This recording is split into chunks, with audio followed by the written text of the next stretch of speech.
1 year ago today was Saturday, May 30th, what traditionally would have been the night before the Indy 500. But there was no Indy 500 the following day. The speedway was silent and empty. Today, the track is not at 100% capacity. The atmosphere is not 100% energized with the atmosphere of the big race. But the air will be filled with the sound of 33 race cars for the 105th time the annual Indianapolis 500-mile race will take place.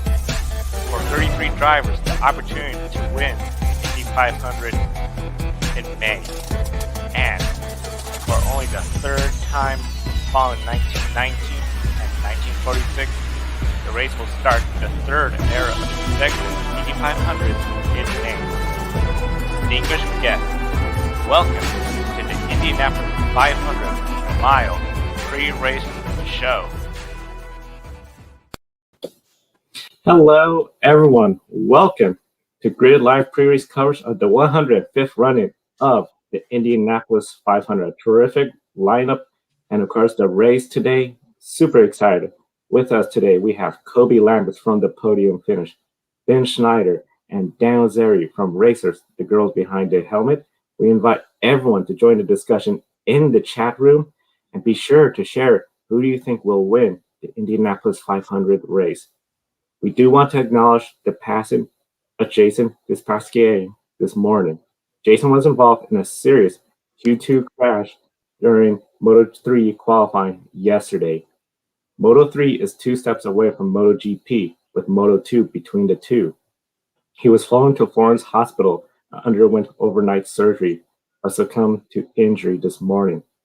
A tragic and sad reminder of the dangers in motorsports, and we're thinking of Jason's family, friends, fans, and everyone in the MotoGP community. And we encourage everyone to share their thoughts in the comments and chat room. Just like MotoGP racers that have raced today, we have 2 more races today. NASCAR at the end of the day, but of course, the Indy 500, 105th running of this race. All eyes are on this race. And the race, the only 500-mile race in the NTT IndyCar Series this year. One of the few oval races this year as well for the IndyCar Series. Kobe, it's not only that feels like it's a return at the Indianapolis 500, but the start of a new streak of races held in May. This is only following World War II, World War I, and now the pandemic. Considering we were here in August, does it feel different to you coming back here in the month of May? I wouldn't necessarily say that it feels like the start of a new streak of races, but oh boy, it feels so great to say that we're back racing the Indy 500 in the month of May on Memorial Day weekend. I actually remember 1 year ago, while I was still grateful that NASCAR was still able to run the Coca-Cola 600, it was really disappointing that we didn't have the Indy 500 to look forward to, or the Monaco Grand Prix. And we do know, with the schedule changing, Formula One, Monaco's no longer racing this weekend. They had it last weekend, but overall, it feels great to have the Indy 500 back this weekend where it belongs. I know we were super fortunate to have the race take place last year in August. Yes, it wasn't the same as it has been, in the month of May with all of the popping circumstance. And last season, it would have been devastating if the Indianapolis 500 would have been canceled altogether, because that would have been a massive financial blow to the series. We're still able to get it. Takuma Sato ended up winning the race last year behind closed doors. Luckily, this year we'll have 135,000 fans on site, so it won't feel as empty. It'll be really wonderful seeing the crowd there. And as we get down to the end, if it's going to be a close, exciting finish, we'll hear the noise and see all of the fans on their feet. So definitely, it's a wonderful day, because it's the greatest spectacle in racing taking place in just a couple of hours. A great spectacle in all sports. Definitely a very exciting show, and we encourage everyone in the chat room to share their thoughts and opinions, including who they think is going to win the Indianapolis 500 race. We're starting to see a return of normalcy across the country for many, as race fans have chosen to spend their Memorial Day weekend at the racetrack, whether you're at Indy today or at Charlotte Motor Speedway for tonight's Coca-Cola 600 in NASCAR. 33 drivers back home again in Indiana in the month of May. For 9 drivers, and attempt to return to victory lane in the iconic race. And we only have three multi-time winners. Helio Castroneves won in 2001, 2002, 2009. And really interesting fact here, Helio Castroneves is the last Indianapolis 500 champion to win the race back to back. So it just shows how hard it is to win this race. And Juan Pablo Montoya won in 2020. I mean, not 2020. He won in 2000 and 2015, and Takuma Sato won 2017, and he's the defending race winner. The fastest driver, this year's pole sitter, and the main favorite to win is Scott Dixon, the six-time IndyCar champion, won the Indy 500 in 2008, and that's it. It's crazy to think, considering Dixon's won many races, multiple championships, but he only has one Indy 500 on his resume. Ben, does he need another Indy 500 victory to solidify his legacy as one of the greatest drivers in IndyCar history? You know, Kobe, I was actually just talking about this with a friend at work this week as we were getting ready for the 500 and just saying the same thing. Like, it's crazy to think about Scott Dixon only winning this race one time. And I thought back to the one year he did win in 2008. And when I was growing up, I really liked Vitor Meira. I felt bad for this guy who had finished second so many times in his career. 8 total in the series, and 2 of them came at the Indianapolis 500. And sometimes I think to myself, I wish I could go back and give Vitor one of those 500 wins. But then if you do that in 2008, if Vitor Meira wins that 500, Scott Dixon doesn't have any. And what will we be talking about right now if Scott Dixon, one of the greatest drivers, not just of our generation, but ever, was going for his first 500 win? It would be even crazier to think about that than it is just the fact that he's only won the race once.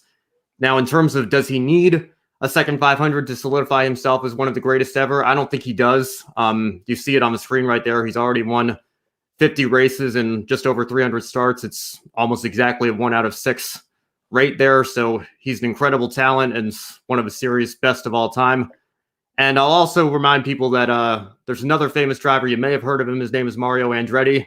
He only won the Indy 500 once, and I think a lot of people regard him as possibly the greatest ever. Maybe there's a little bit of debate between him and AJ Foyt.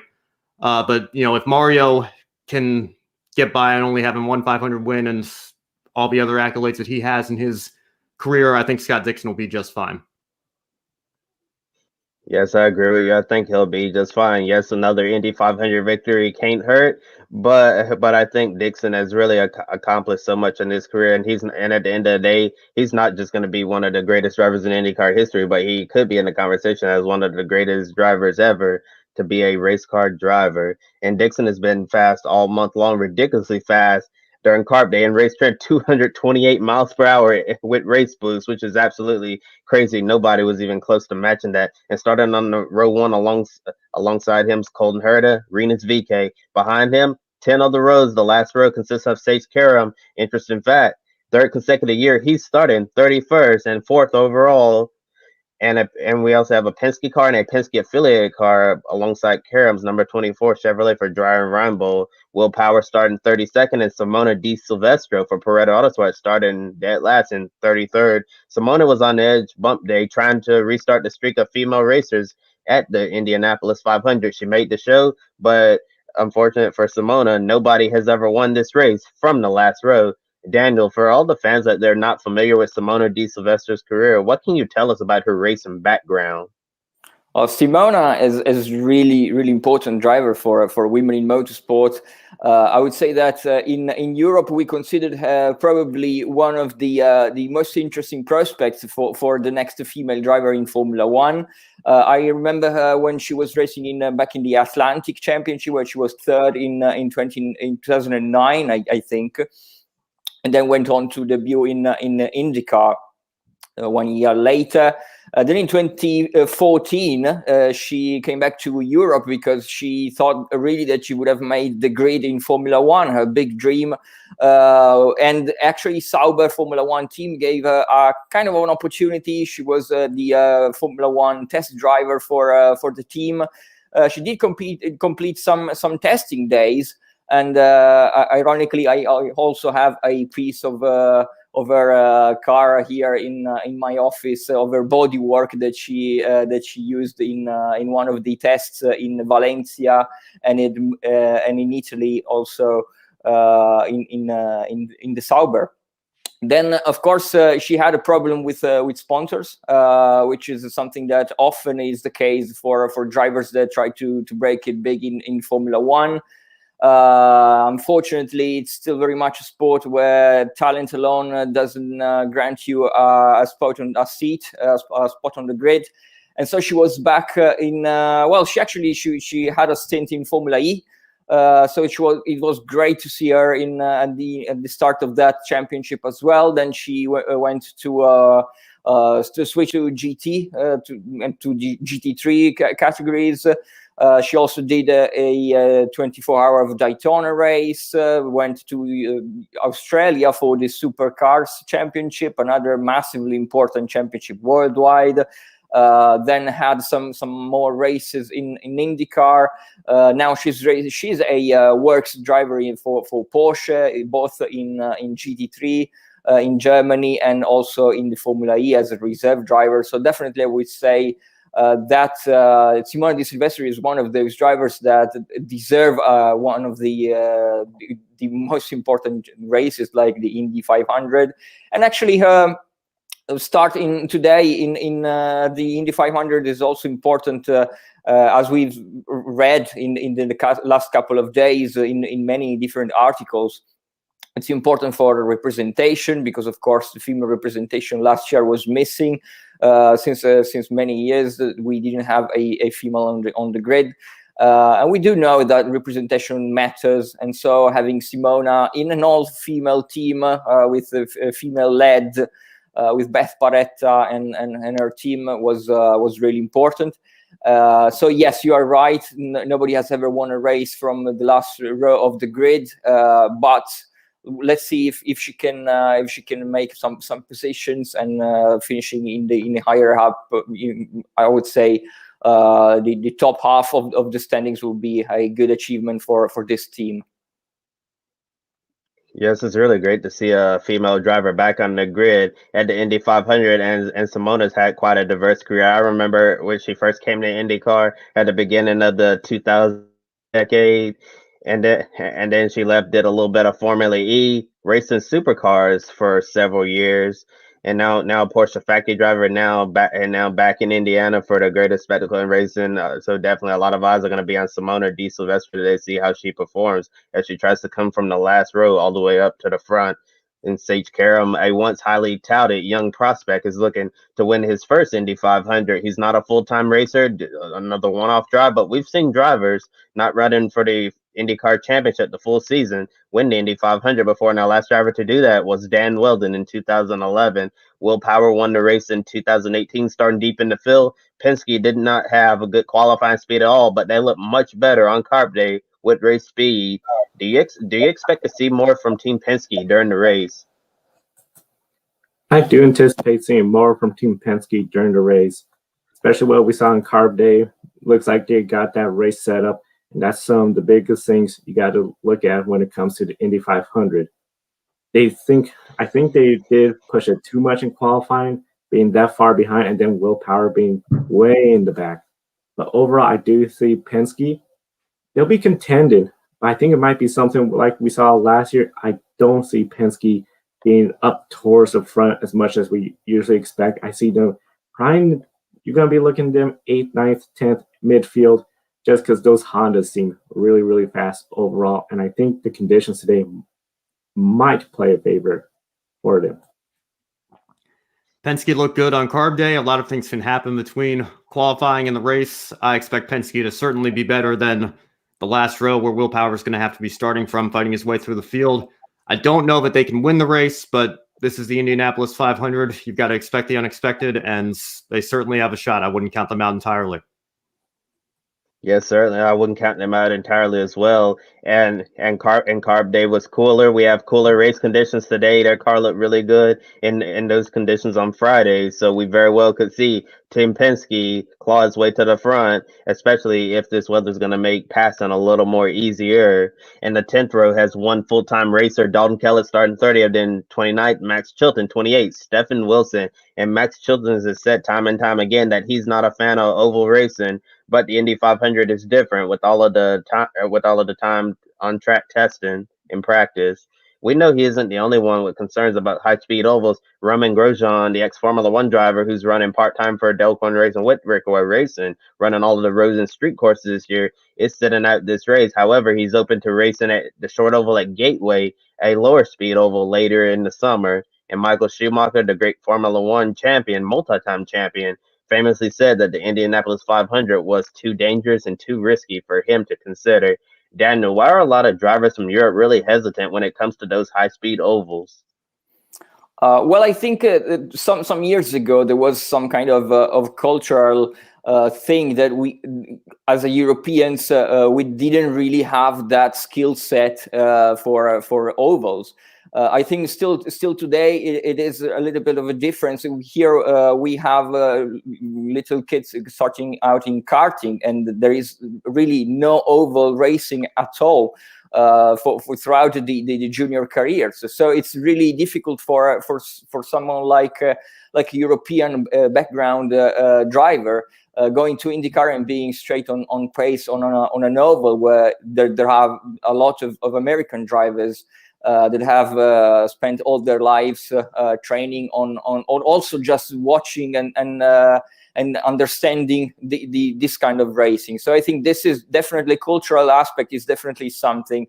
And then there is the danger aspect, as Michael Schumacher famously said. We do perceive the big ovals, these big speedways, something very different, and also even though there are some dangerous races here, running at that kind of speed with the walls alongside, it's something that is really not part of our background in junior formulas. So I think that I've also spoken with some drivers, from some young drivers that made their young careers in Europe. Also with Alexander Rossi, as you know, he was racing here in Europe throughout his junior career. I remember when he was doing in GP3, which is now the FIA Formula 3 Championship.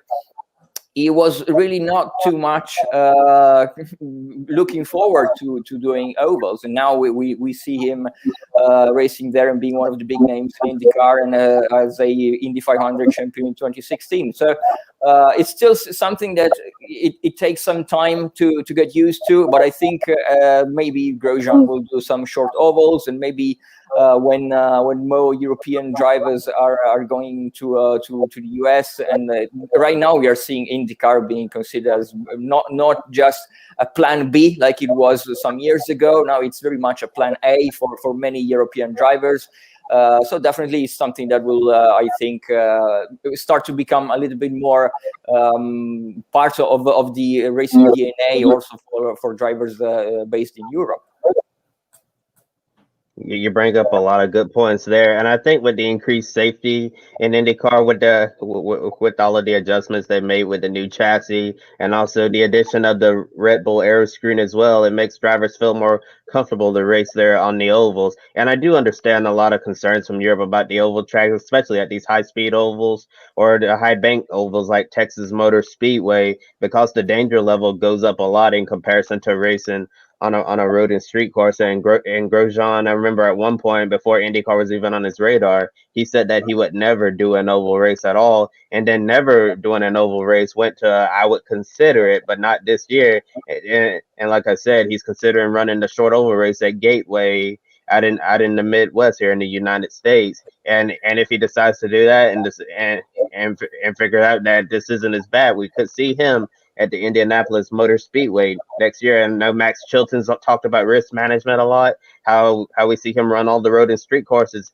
and the Indianapolis 500, because with all the testing time, track time, he's able to get into a rhythm, and all the other drivers are able to get that important track time as well, instead of just like 1 hour, 1 hour and a half of practice at Texas Motor Speedway, and then everyone's not necessarily ready to go out there and compete, and plus to Max and some other drivers, it's just not worth the risk at all. I remember when Toyota Le Mans Hypercar factory driver Mike Conway used to race in IndyCar. Remember just over a decade ago, he had a really scary crash towards the very end of the race where he went airborne and flew into the catch fence, and he was injured in that wreck. And then he come back to the Indy 500 a couple of years later, and the car almost flipped over again. And after that, Conway was like, no more ovals for me at all. If I run IndyCar, it'll just be the road and street courses.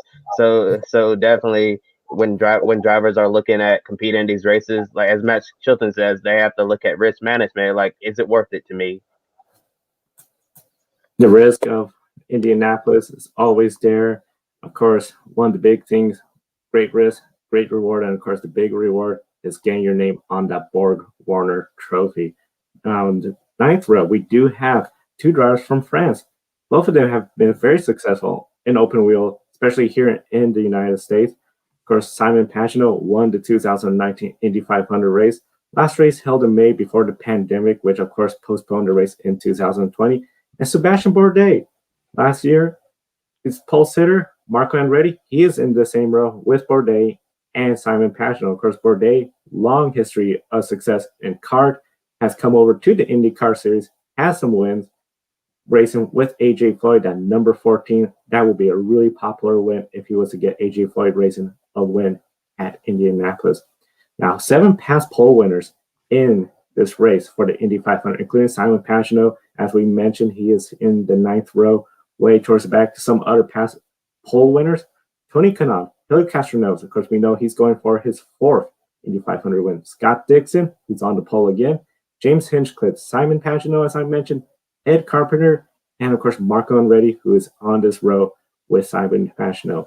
When it comes to essentially this race and winning from the pole, 105 races, 21 times the pole sitter has won this race. And not having the pole be an advantage of not having that extra attention like we saw Marco Andretti receive last year. To be honest, Joe, I don't think it matters one way or another, or depending on who you are. Like Marco Andretti on the pole. I know people say every year, is this going to be Marco's year? Is he finally going to win the Indy 500? And I do feel like for Marco Andretti, that might have been a little bit of pressure on him, and then to win the pole last year and not even go out there and lead a lap last year.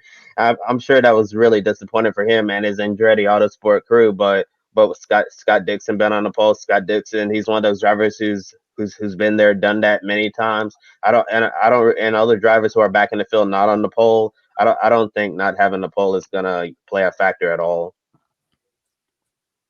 Well, first of all, Kobe, the 98 car wins every 5 years. It was Weldon in 2011 and Rossi in 2016. So this is absolutely Marco's year to win the 500. But in all seriousness, I think, if you look at a race like Monaco, obviously you want to have the pole because it's difficult to overtake. Indianapolis doesn't really have that problem nearly as much. I think it depends on the driver, honestly. If you're somebody who tends to do well with the pressure and the attention, then I think it can actually be an advantage to sit on the pole. If that's not something you're good at dealing with, then maybe it is a little distracting coming into race day on Sunday. But I think it's difficult to make a blanket statement like that. Is it a major advantage? Is it a major disadvantage? I think it ultimately depends on the driver. Yeah, I would totally agree with that. I think more the pole position in itself, it's important to see the speed that they shown in practice. So I think that the drivers that finished on top do have some kind of advantage, not for pole position in itself, but because they proved that they have fast cars. But definitely, as you said, Monaco is massively important to get pole position. Indy, not so much. I would say the race is very long. Strategy plays a huge role. So I will definitely say that we can definitely see some drivers maybe starting mid-pack trying to get for the victory. It's going to be a very intense race. Pole winners, as I mentioned, 21 times we've seen it, but we've also seen sometimes pole winners. 1 year, Scott Sharp on the pole, goes into that first corner, hits the white line, and next thing you know, he was in the wall, bringing out the caution before we ended the first lap. We've seen a lot of times where the pole sitter just does not have the success, and we encourage everyone in the chat room, say hello, ask your questions, share your opinions. We have a viewer from Argentina, so definitely very excited to have you on board watching our program. And we definitely encourage everyone to share their thoughts and opinions and questions with us. We'll do our best to answer them. One question everyone has, Can Takuma Sato win this race again? Very interesting. Kobe mentioned it's been a while since we had a back-to-back winner, Helio Castroneves. Takuma Sato, he wants to do that. He is the defending winner, and of course, he won this race in 2017. So that'll make him a 3-time Indy 500 winner, joining the names of Dario Franchitti, Helio Castroneves, Bobby Unser, Johnny Rutherford, and total there are 7 drivers that have won the greatest spectacle in all of sports 7 times. Now, of course, Sato has raced in Formula One before IndyCar. He has 1 podium with Bar Honda. If Sato was to win this race, essentially his 3rd Indy 500 win, where does he rank when it comes to the best IndyCar drivers and Indy 500 winners? I think winning the Indy 500 once alone makes you remembered for all of time and a great IndyCar driver.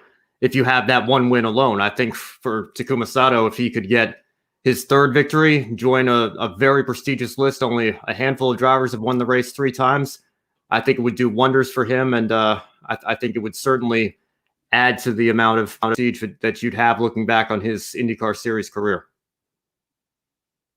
Yes, I totally agree with you, Ben. You basically said everything that I was going to say. I don't really have much to add, but if Takuma Sato is able to win this race today and go back to back, I consider that mildly impressive because the last time it happened was 19 to 20 years ago, and every year since 2003, we've had a different winner each year, and it just goes to show how hard it is to try to back up your performance from the previous year. And I do think that if Takuma Sato wins a 3rd Indianapolis 500, joining a more prestige company, it would definitely be a huge boost to his racing career at the end of the day. I would agree with all you, and especially I feel if he was to get this 3rd Indy 500 win, a lot of people will talk about Takuma Sato, not so much as a ex-Formula One driver that really didn't cut it, but more as a IndyCar star that has won the great race more times. I mean, if he gets the 3rd win today, that'll put him up there. But even alone, we know he's a huge popular figure in Japan, where he's won the race twice. Last year, he had a huge popular reception once he got back there. So definitely it's going to be really exciting to see what he could do. And we encourage everyone in the chat room to essentially comment. I see one person here sharing their memory when Takuma Sato crashed, battling Dario Franchitti for the win in the Indianapolis 500. That last lap move didn't work out, but since then, Sato has gone on to win 2 more Indy 500. So definitely big for him. And especially when it comes to Sato, as I mentioned, he is a past F1 racer. In total, we have several other drivers that have done Formula One, including Marcus Ericsson, Alexander Rossi, who's won the Indy 500, Pietro Fittipaldi, who's also a rookie this year. He is filling in the seat that is normally driven by Romain Grosjean, and Juan Pablo Montoya, the 2-time Indy 500 winner. Now, of course, with Montoya, Rossi, they're going to be trying to go for another Indy 500. Ericsson won his first one, and of course, Pietro Fittipaldi wants to join Montoya as one of the few rookies to win the Indianapolis 500. Next year, maybe we'll see Grosjean in that seat. Pietro Fittipaldi, he'll probably love to have a full-time seat. Do you believe we'll see Grosjean or other drivers from Formula One or Formula E consider essentially the Indy 500? Yes, definitely. I know that Romain's wife, Marion, is not super happy to see him in Indianapolis, but I do believe that he will eventually make his debut at the Indy 500. And as you said, many more drivers coming from Formula One, from Formula E. Even some drivers now are considering, like after Formula 2, are considering to the US route against the Formula One, because it's not just a matter now of opportunities, but now it's also IndyCar is considered here in Europe in the last couple of years the very top of motorsport, just as Formula One.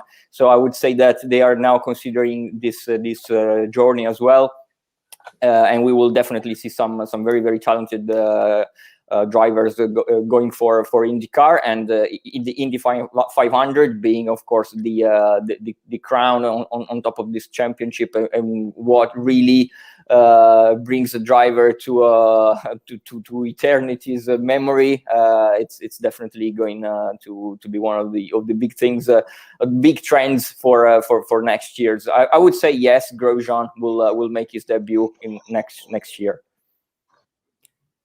Yeah, I'd be surprised if Grosjean doesn't eventually make his debut. I think once he gets a few more IndyCar races under his belt, maybe he'll start to warm up to the idea of racing on an oval, particularly if he does Gateway. I know Roger Penske said one of his main goals in the coming years is to get more ovals back on the schedule because you want to have a good mix, and right now there aren't too many. But I think, like you said, Daniel, I think there's a lot of drivers that are finishing up their junior careers in Europe or getting to Formula 2 and maybe having only 1 or 2 years in Formula 1 for a backmarker or midfield team, realizing that top seat's not going to open up, and rather than try to fight for 10th in Formula 1, you want to come and win races in IndyCar. I think it's a good outlet for those drivers to have. So I think we've seen a lot of crossover in recent years, and I don't see that going anywhere anytime soon.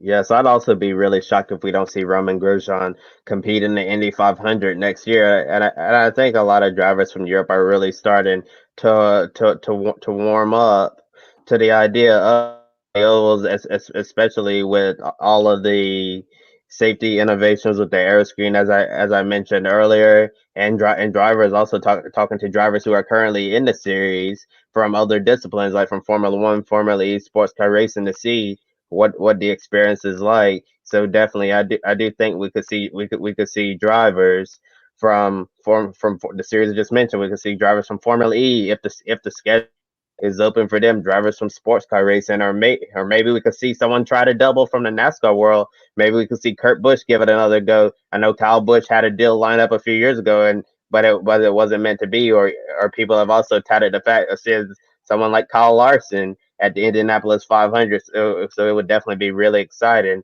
to see drivers from other disciplines give it a go, or even 7-time NASCAR Cup champion Jimmy Johnson. I know he's not from Europe, but Jimmy's starting to warm up to the idea of racing on an oval. Before, Jimmy said, "I will not race on an oval," and now he's saying that I would like to test on an oval to see where it goes. And I know Jimmy's not getting any younger. Their time could be running out for him to get this opportunity to run the race, and he's with Ganassi for this year and next year. And if Jimmy decides to test an oval later in the year, decides he wants to go, it definitely would not surprise me to see the 7-time NASCAR Cup champion Speedway in 2022.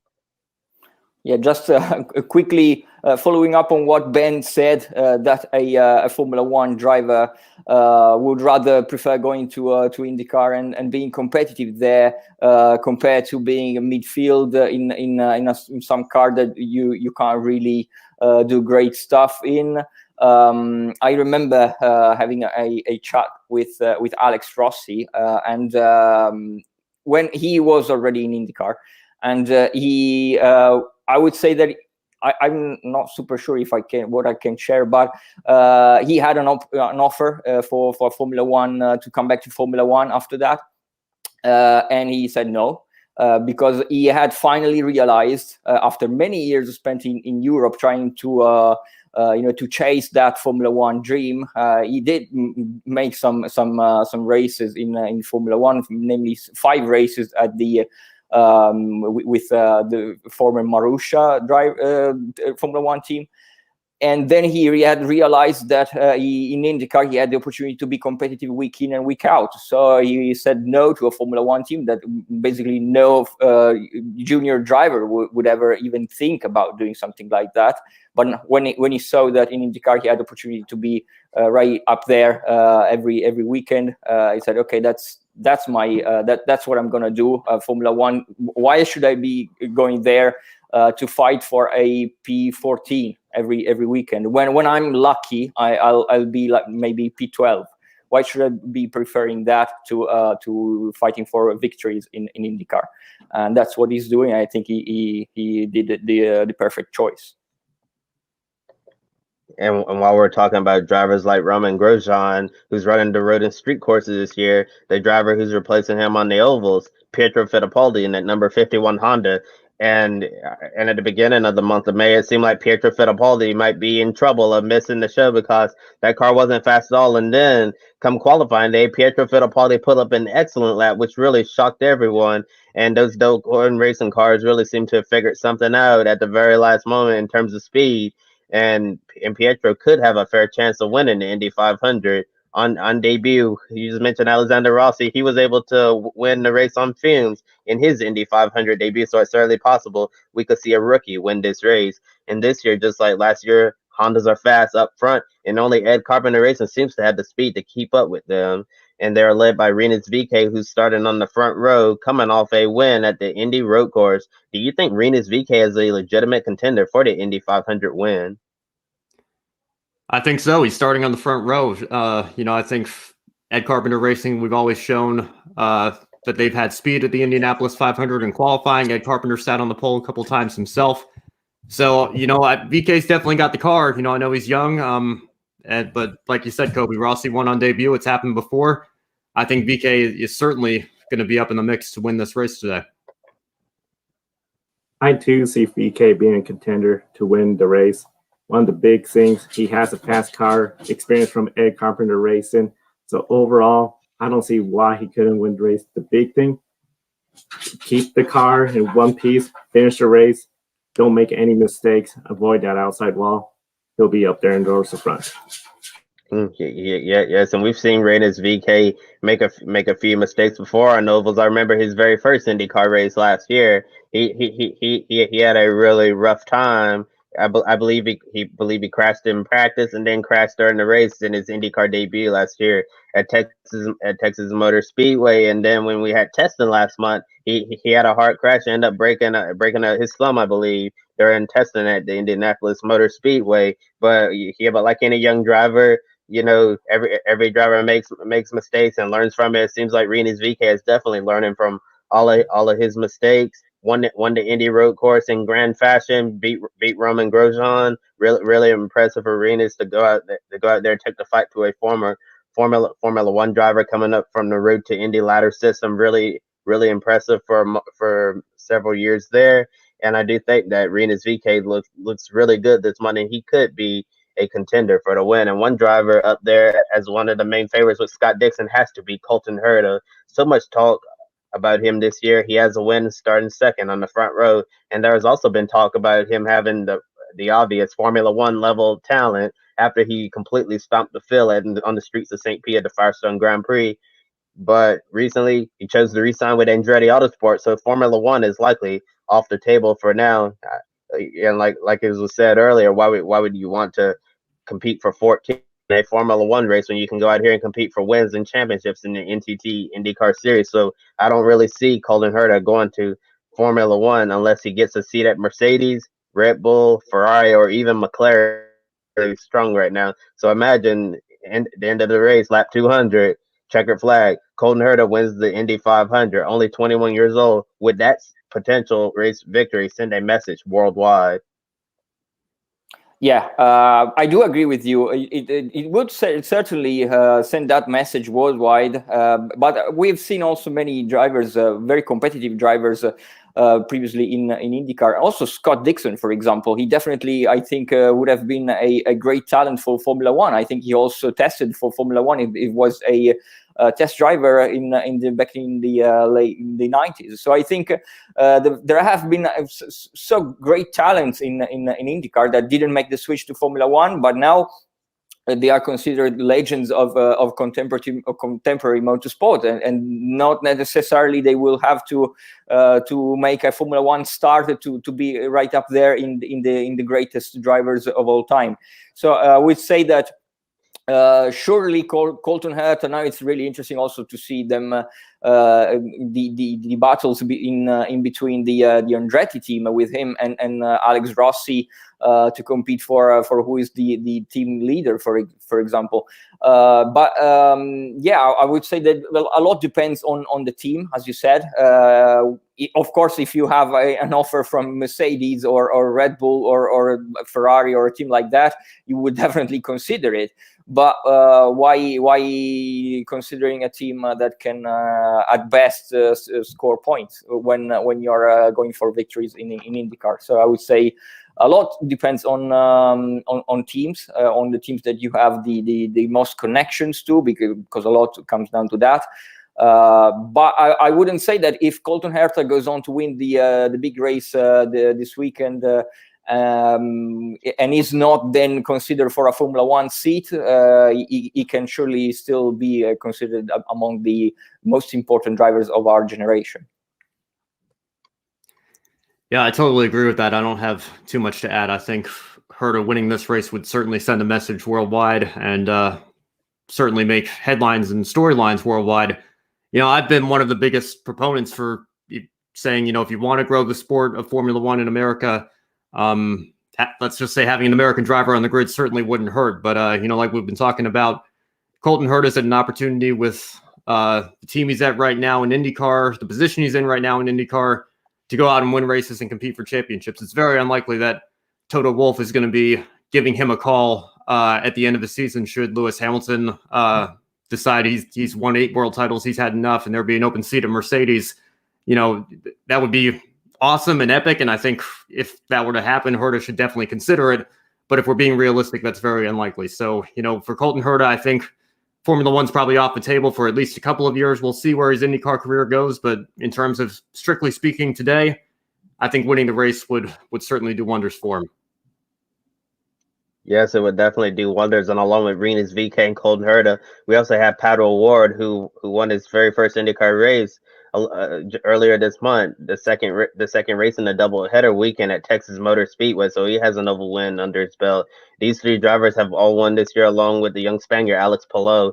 These young drivers all have fast cars, capable of contending for the Indy 500 win, not to mention the championship. Is this the most exciting lineup of young drivers in any major series or series that are part of the grid ranking? I have to say yes. When it comes to when you look at Formula One, NASCAR Cup Series, with IndyCars, young driver lineup, and especially they are winning, they are in good, fast, competitive cars. This is very exciting for the series.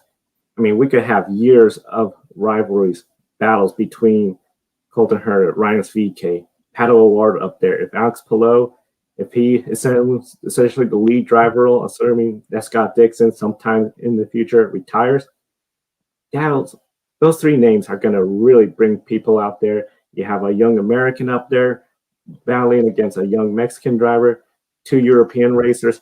This is just such international flair, and I think it's not only exciting for American race fans, but for race fans around the world, and this could really put IndyCar in a much bigger spotlight. Yes, definitely. I totally agree with you. I think this year there is the most interesting young drivers on the grid. I really like Alex Palou. He did very well so far in this first part of the season.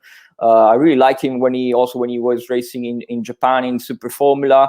And throughout his junior years in Europe, I really like Rinus VeeKay. I think that Pato O'Ward. I mean, they're just huge names, and I think the future of IndyCar couldn't be brighter. I mean, with these kind of names mixing together with some really veterans, I think it must be one of the most competitive grid in motor racing right now.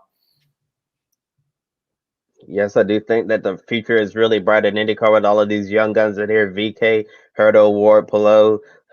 Yeah, there's so much young talent, and it's very competitive. And looking at the future of IndyCar, we know the Scott Dixons of the world, Will Powers, Ryan Hunter-Reys, they're not going to be around much longer.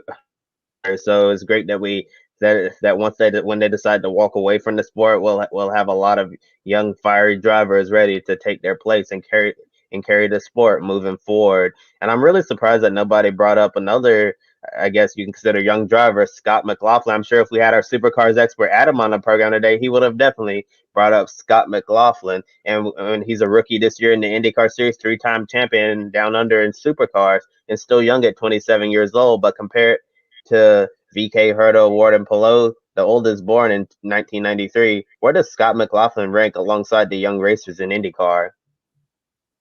That's a really interesting question.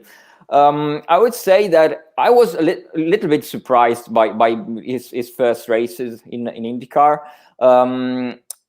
Probably the other drivers like VK or Colton Herta or Palou, for example, or other drivers, for example, that are coming from Formula One or from Formula E. They have their backgrounds in single seaters, so this is where they come from. This is what they did all their lives.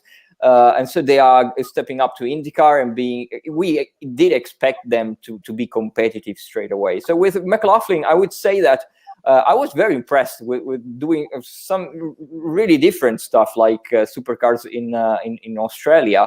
It does require some kind of different skill set. So to be able to switch so quickly and be quite competitive early on, I was impressed. So I would say that yes, why not? We can definitely consider him for the future. And it's not young like some others, but it's still definitely not old, an old driver for any means. So yeah, why not?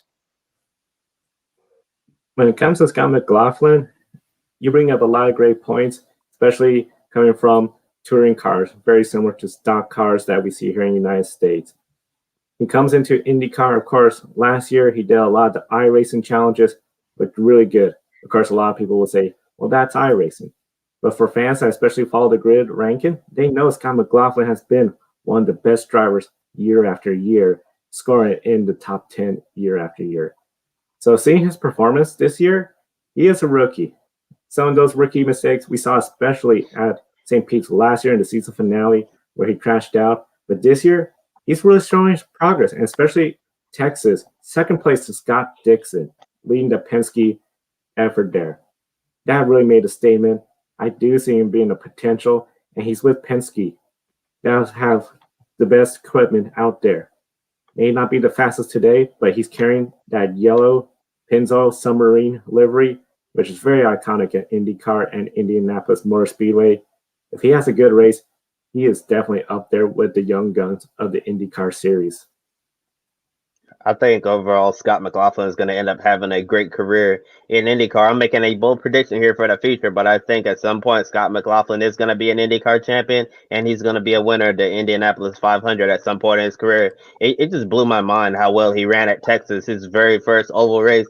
Typically we see drivers when they're on an oval the first time, they're not really as competitive. They're just trying to learn the ropes.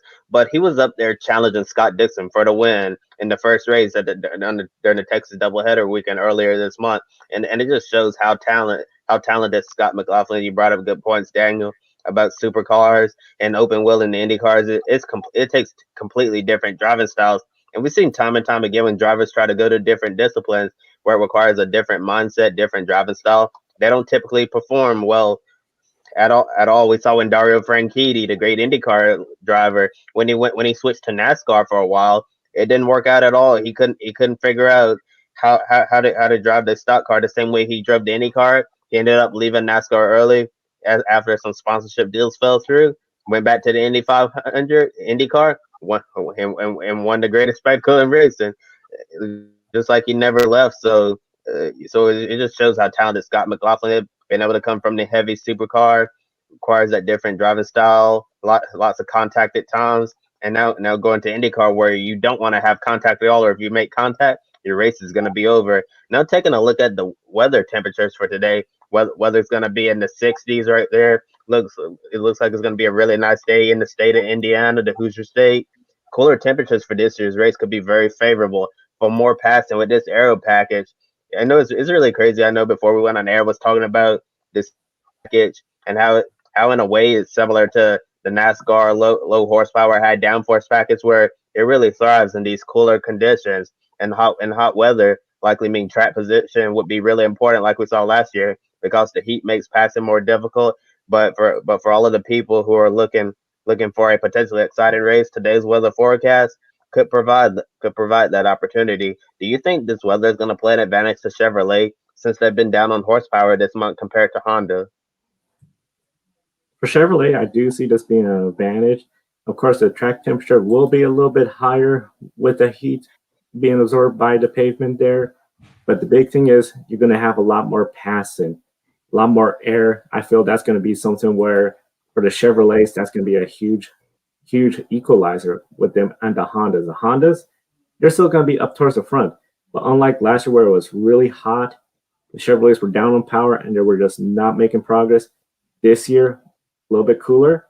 I see them making some progress, but I still anticipate it's going to be a lot of Hondas up towards the front. Yeah, Joe, I remember last year, I think Honda took something like 8 of the top 10 spots. So they definitely seem to have a power advantage last year, and maybe so again this year. But with the race being in May versus August last year, cooler temperatures, I think that could definitely play into Chevrolet's favor. Like we've said, the Ed Carpenter racing cars are very fast. I think you could certainly see a Chevrolet in victory lane at the end of the day today. Yes, I certainly think that the cooler temperature, we could see a lot more slipstreaming and overtaking, and with Chevrolet being down on power, I think this could really help them out a lot. I still think it's going to be a Honda on top at the end of the day, but I do anticipate Chevrolet being a lot more competitive this year than they were last year. And next, we're going to go down a trip on memory lane just for a moment. 10 years ago, I'm sure y'all remember the 2011 Indianapolis 500. It produced one of the most memorable finishes in the event's history.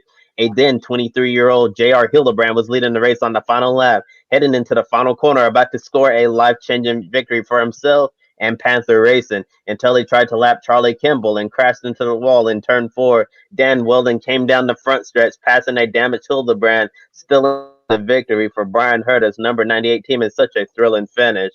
So here's my question for y'all. Do you think the 2021 Indy 500 will be a race to remember just like it was 10 years ago?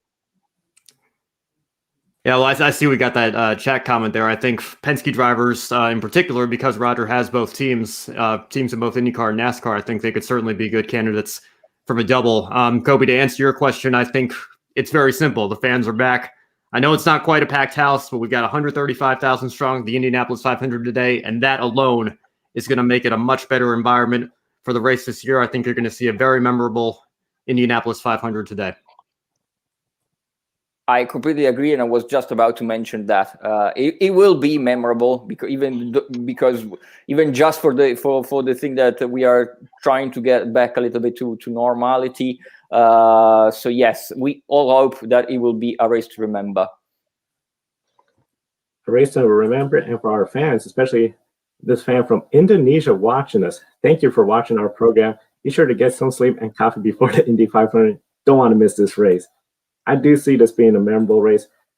After everything from last year, everybody's going to be talking about where were you during the 2021 Indy 500, because that was the first one since the pandemic. If we have a very exciting finish, that's just going to, I think, really elevate this particular race this year to a whole new level.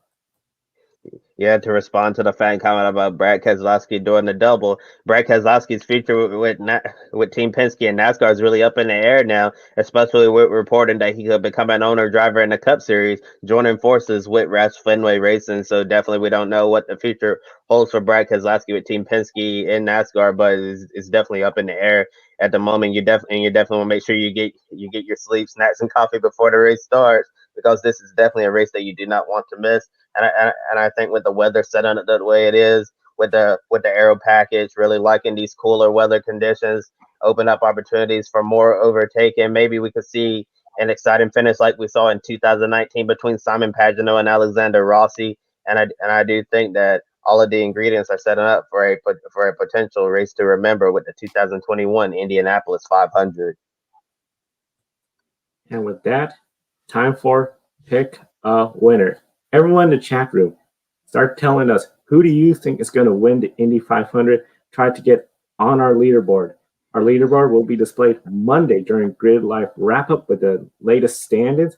We know Matt leads with 10 total, but we got people that have scores of 1. So definitely, if you get your driver correct, you'll be on the leaderboard for Monday's show. And be sure to subscribe to the Grid Network right here on YouTube so you don't miss any of our programs, including next week's pre-race programs and future Indy 500s for the next upcoming years. So starting off with you, Daniel, who do you see winning the Indianapolis 500? $1 million question here.